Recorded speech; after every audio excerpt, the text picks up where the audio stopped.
Hi, my name is Lauren and I'm a registered veterinary technician at Veterinary Specialty Hospital, and today I'll be demonstrating how to give your pet subcutaneous fluids at home, or SubQ fluids as we call them, and that's just fluids beneath the skin.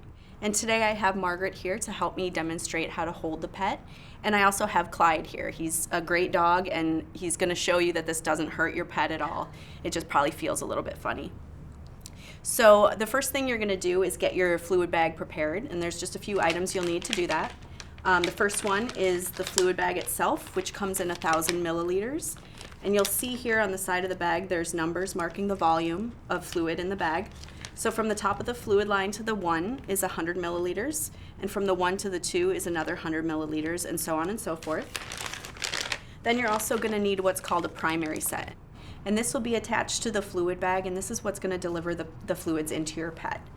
So you can just go ahead and open the fluid bag from the plastic, and then you're going to take your primary set, and you want the white end with the needle, and you're going to take that off and take off the blue plug at the end of the bag, and you're going to go ahead and puncture the fluid bag with that spike.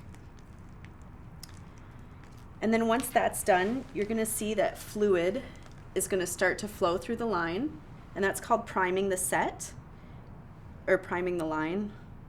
And then clamp it off once the fluid has reached the end of the line. Ideally, you don't want too many air bubbles in the line, but if you do have some, that's not a problem. And then the last piece you'll need is your needle. In this case, we use an 18 gauge needle. It's a little bit bigger, so it's going to help the fluid get into your pet faster. And you can just attach that to the end of the fluid line here, just like this. And it just twists on like that. And then you're ready to give the fluids. Now, ideally, you could have somebody else hold the pet while you give the fluids. If you're doing it by yourself, you can use something like a coat hanger to hang the fluids from. So next, you're going to tent the skin, which is just making a little pocket where the needle is actually going to go, and the fluids will go beneath the skin. So I like to use my left hand and the first 3 fingers and pull the skin up at the scruff of the neck or anywhere where there's loose skin. And you'll see it makes a little pocket there, and that's where your needle's going to go. So once you've tented the skin, you can just slowly push the needle into the skin and just hold the line like that so the needle doesn't back out. And then you're going to hold your bag up or hang it on a hanger, and you can unclamp the line, and that's going to allow the fluids to run into your pet.